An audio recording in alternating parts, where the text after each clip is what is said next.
नमस्कार साथियों, सुमंगल ज्योतिष में आपका बहुत बहुत स्वागत है।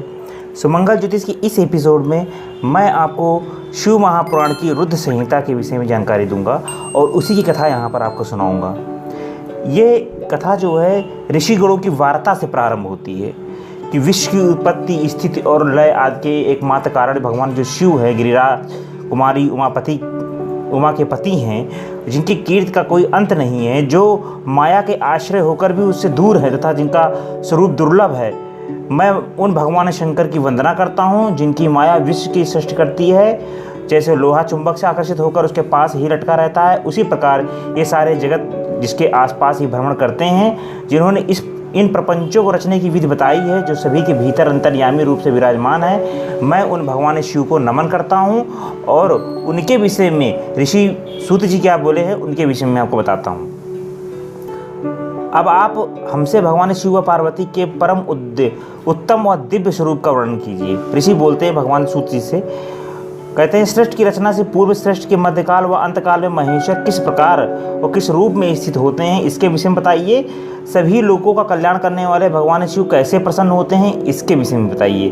तथा प्रसन्न होने पर अपने भक्तों को कौन कौन से फल देते हैं। हमने सुना है कि भगवान शिव महान दयालु हैं, कृपालु हैं, अपने भक्तों को कष्ट में नहीं देख सकते हैं। ब्रह्मा, विष्णु और महेश तीनों देवता शिव जी के अंग से ही उत्पन्न हुए हैं। हम पर कृपा कर शिव जी के प्रकट, देवी उमा की उत्पत्ति, शिव उमापति विवाह, गृहस्थ धर्म एवं शिव जी के अनंत चरित्र को सुनाइए। तो रुद्र संहिता में आपको ये सब सुनने के लिए मिलेगा। सूत जी बोलते हैं कि हे ऋषियों, आप लोगों के प्रश्न पतित पावन हैं, श्री गंगा जी के समान पवित्र हैं। ये सुनने वालों, कहने वालों और पूछने वालों, इन तीनों को पवित्र करने वाले हैं। आपकी इस कथा को सुनने की आंतरिक इच्छा है, इसलिए आप धन्य के पात्र हैं, धन्यवाद के पात्र हैं। ब्राह्मणों, भगवान शंकर का रूप साधु, राजसी और तामसी तीनों प्रकृति के मनुष्यों को सदा आनंद प्रदान करने वाला है। वे मनुष्य जिनके मन में कोई तृष्णा नहीं है, ऐसे महात्मा पुरुष भगवान शिव के गुणों का ज्ञान करते हैं, क्योंकि शिव की भक्ति मन और कानों को प्रिय लगने वाली है और संपूर्ण मनोरथों को पूर्ण करने वाली है। हे ऋषियों, मैं आपके प्रश्नों के अनुसार ही शिव के चरित्रों का वर्णन करता हूँ, आप उसे आदर पूर्वक श्रवण करें। आपके प्रश्नों के अनुसार ही नारद जी ने अपने पिता ब्रह्मा जी से यही प्रश्न किया था तथा ब्रह्मा जी ने प्रसन्न होकर शिव चरित्र सुनाया था। उसी संवाद को मैं तुमसे सुनाता हूँ, क्योंकि उस संवाद में भवसागर से मुक्त कराने वाले गौरीश की अनेकों आश्चर्यमय लीलाओं का वर्णन है। तो रुद्र संहिता यहाँ से प्रारंभ होती है। ये रुद्र संहिता का प्रथम अध्याय था। मैंने आपको इस वीडियो के माध्यम से रुद्र संहिता के प्रथम अध्याय के विषय में जानकारी दी। इसमें सबसे महत्वपूर्ण जो है भगवान शिव के स्वरूप का वर्णन, भगवान शिव और पार्वती माता के विवाह का वर्णन है, जिसके विषय में आगे इस वीडियो में मैं स्टेप बाय स्टेप आपको बताता रहूँगा। एपिसोड में आपको क्रम से बताता रहूँगा। नारद जी की काम वासना के विषय में बताया गया है, इसमें रुद्र संहिता में दूसरे अध्याय में बताया गया है। मैं इसको आपको सुना देता हूँ। सूत जी बोले, हे ऋषि मुनियों, एक समय की बात है, ब्रह्मपुत्र नारद की हिमालय पर्वत की एक गुफा में बहुत दिनों से तपस्या कर रहे थे। उन्होंने दृढ़तापूर्वक समाधि लगाई हुई थी और तप करने लगे थे। उनके उग्र तप का समाचार पाकर देवराज इंद्र कांप उठे। उन्होंने सोचा कि नारद मुनि मेरे स्वर्गलोक के राज्य को छीनना चाहते हैं। यह ख्याल आते ही इंद्र ने उनकी तपस्या में विघ्न डालने की कोशिश की। उसके बारे में विचार करने लगे। उन्होंने कामदेव को बुलाया और कहने लगे, हे कामदेव, तुम मेरे परम मित्र हो और हितैषी हो। नारद हिमाचल पर्वत की गुफा में बैठकर तपस्या कर रहे हैं। कहीं ऐसा ना हो कि वो वरदान में ब्रह्मा जी से मेरा स्वर्ग का राज ही मांग बैठें। अतः तुम वहाँ जाकर उनका तप भंग कर दो। यह आज्ञा पाकर कामदेव वसंत को साथ ले पड़े गए और गर्भ से उस स्थान पर पहुँच गए और अपनी सारी कलाएँ रच डाली। कामदेव और वसंत के बहुत प्रयत्न करने पर भी नारद मुनि के मन में कोई विकार उत्पन्न नहीं हुआ। महादेव जी के अनुसार उन दोनों का गर्भ चूर्ण हो गया। ऐसा इसलिए हुआ क्योंकि महादेव जी की कृपा से नारद मुनि पर कामदेव कोई प्रभाव नहीं पड़ रहा था। पहले उस आश्रम में भगवान शिव ने भी तपस्या की थी। उसी स्थान पर उन्होंने ऋषि मुनियों की तपस्या का नाश करने वाले कामदेव को भस्म कर डाला था।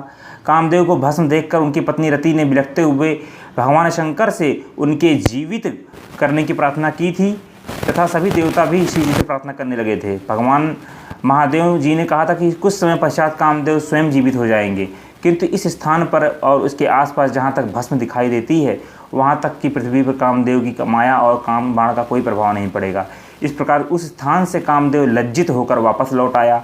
देवराज इंद्र ने जब यह सुना कि नारद जी पर कामदेव का कोई प्रभाव नहीं पड़ा तो उन्होंने नारद जी की खूब प्रशंसा की। भगवान शिव की माया के कारण तो भूल गए थे कि शिव जी के श्राप के कारण उस स्थान पर कामदेव की माया नहीं चल सकती। नारद जी भगवान शिव की कृपा से बहुत समय तक तपस्या करते रहे। अपने तप को पूर्ण हुआ समझकर नारद जी उठे तो उन्हें कामदेव पर विजय प्राप्त करने का ध्यान आया।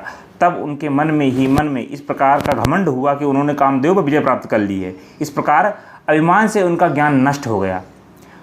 वह यह समझ नहीं सके कि कामदेव के पराजित होने में भगवान शंकर की ही माया है। तब वे अपनी काम विजय की गाथा सुनाने के लिए शीघ्र ही कैलाश पर्वत पहुंच गए और भगवान शिव को नमस्कार करके उनको अपनी काम विजय की जो समाचार उन्होंने कह सुनाया। यह सब सुनकर महादेव जी ने नारद जी की प्रशंसा करते हुए कहा, हे नारद, आप परम धन्य हैं, परंतु मेरी एक बात याद रखना कि यह समाचार किसी अन्य देवता को मत सुनाना, विशेषकर भगवान विष्णु से तो ये कदाप मत कहना। यह वृत्तांत सबसे छिपा कर रखने योग्य है। तुम मेरे सबसे प्रिय हो, इसलिए मैं तुम्हें यह आज्ञा देता हूँ कि यह बात किसी के सामने प्रकट मत करना। परंतु शिव जी की माया से मोहित होकर नारद जी ने जो है यह शिक्षा को ध्यान में रखते हुए ब्रह्मलोक चले गए। वहाँ ब्रह्मा जी को नमस्कार करके उन्होंने तपोबल से कामदेव को जीत लिया, ये बात बता दी। फिर भगवान शिव के चरणों का चिंतन करके सारा कारण जान लिया ब्रह्मा जी ने कि नारद जी क्यों ऐसा बोल रहे हैं, ऐसा कर रहे हैं। नारद के मन में अभिमान के अंकुर उत्पन्न हो चुके थे, फिर इसके फलस्वरूप बुद्धि नष्ट हो चुकी थी। तुरंत विष्णु लोक पहुँच गए। वहाँ पर भी भगवान विष्णु को सारा कामदेव का जितना वृत्तांत था पूरा सुना दिया। नारद मुनि को आते देखकर भगवान विष्णु सिंहासन से उठ खड़े हुए थे। उन्होंने नारद को गले लगा लिया और आदर सहित आसन पर बैठाया। भगवान शिव की चरणों का स्मरण करके भगवान विष्णु ने नारद जी से पूछा, नारद जी, आप कहाँ से आ रहे हैं और इस लोक में आपका स्वागमन कैसे हुआ है? तो यह बता पूरा उन्होंने इस प्रकार से कामदेव विजय प्राप्त करने का उन्होंने हाल भगवान विष्णु को बता दिया। हे नारद जी, आपकी कीर्ति निर्मल है, बुद्धि निर्मल है आपकी, ऐसा भगवान ने कहा नारद जी से। काम, क्रोध, लोभ, मोह उन मनुष्यों को पीड़ित करते हैं जो भक्तिहीन होते हैं। आप तो भक्त वत्सल हैं, आप तो ज्ञान के सागर हैं, आप वैराग से युक्त हैं, ब्रह्मचारी हैं, फिर भला यह काम आपका क्या बिगाड़ सकता है? ऐसे करके भगवान विष्णु ने प्रशंसा की नारद जी की। श्री देव ऋषि नारद बोले, हे भगवान, यह सब आपकी कृपा का ही फल है। आपकी कृपा के आगे कामदेव की क्या सामर्थ्य जो मेरा कुछ बिगाड़ सके? मैं तो सदा ही निर्भय रहता हूँ। इतना कहकर नारद जी विष्णु भगवान को नमस्कार करके वहाँ से चल दिए। तो ये दूसरा अध्याय था। अध्याय बहुत बड़े हो गए हैं, इसी कारण वीडियो लास्ट तक नहीं देखते हैं, इसलिए मैं अब रुद्र संहिता के दो अध्याय का वर्णन ही अपने वीडियो में करूँगा। वीडियो देखने के लिए धन्यवाद। हरे कृष्णा।